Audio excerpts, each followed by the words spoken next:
Railway अपघातात नाशिकचे जवान राकेश नाईक शहीद. नाईक यांच्यावर लष्करी इतमामात अंत्यसंस्कार. नाशिककरांच्या डोळ्यांच्या कडा पाणावल्या. तब्बल 22 वर्ष देशसेवा करणाऱ्या जवानास 9 न्यूज महाराष्ट्राची आदरांजली.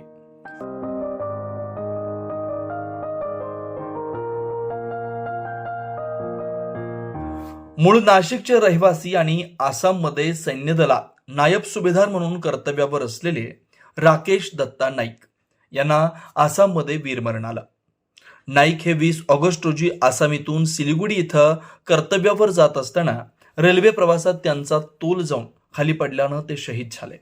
राकेश नाईक हे 725 साठा बॅटरी आर्टिलरीमध्ये कार्यरत होते आणि आसाममध्ये तात्पुरत्या कर्तव्यासाठी आपल्या सहकाऱ्यांसोबत रेल्वेनं प्रवास करत असताना रेल्वेतून तोल जाऊन पडल्यानं हा अपघात झाला. नायब सुभेदार राकेश दत्ता नाईक हे 42 वर्षांचे होते. आपल्या 42 वर्षाच्या कारकिर्दीत त्यांनी भारतीय सैन्यात तब्बल 22 वर्ष देशसेवा केली. ते नाशिक शहरातील बुधवारपेठ परिसरात वास्तव्यास होते. त्यांच्या पश्चात पत्नी अनिता नाईक आणि 2 मुले, मुलगा देवांश आणि मुलगी आराध्या असा परिवार आहे. राकेश नाईक यांचं कुटुंब लष्करी सेवेशी संबंधित होतं. त्यांचे वडील आणि आजोबा हे देखील भारतीय सैन्यात होते. त्यामुळे ते देशसेवेची परंपरा राखत त्यांच्या कुटुंबातील सैन्यात सेवा करणारे 3ऱ्या पिढीचे सैनिक होते. 2 दिवसांपूर्वी त्यांचे पार्थिव नाशिकला आणण्यात आलं.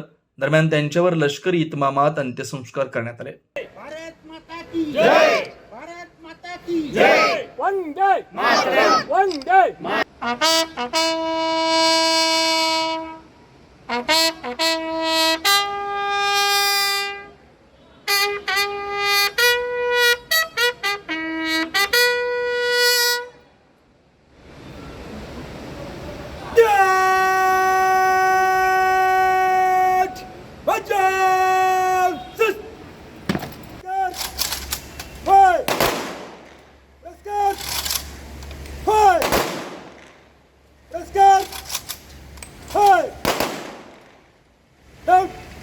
या प्रसंगी देवळाली कॅम्प साठा बॅटरी आर्टिलरीचे अधिकारी तसेच लष्करी एक्समॅन वेलफेअर फाउंडेशनचे अध्यक्ष अजित राणा आणि अवसरकर महाजन यांच्यासह फाउंडेशनची संपूर्ण पथक तसेच जिल्हा सैनिक कार्यालयाचे प्रतिनिधी, पूर्व सैनिक सेवा परिषदेचे सदस्य तसेच नाशिक रोड पोलीस स्टेशनचे अधिकारी आणि कर्मचारी, नगरसेवक राहुल दिवे या सर्वांनी शहीद राकेश नाईक यांना मानवंदना दिली.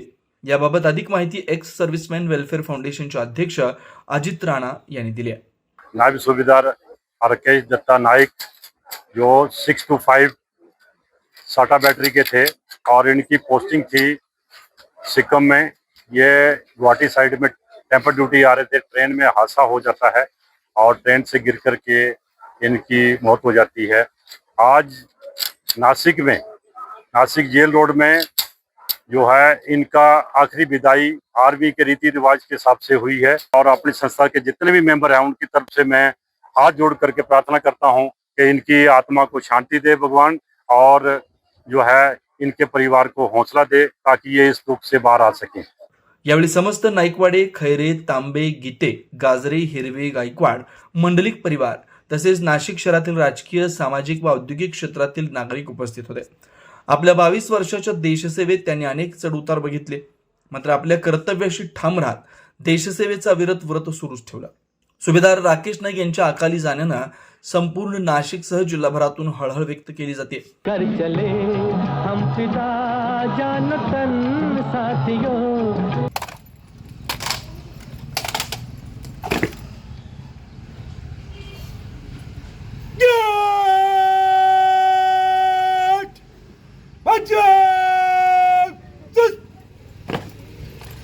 अब तुम्हारे हवाले वतन साथियों.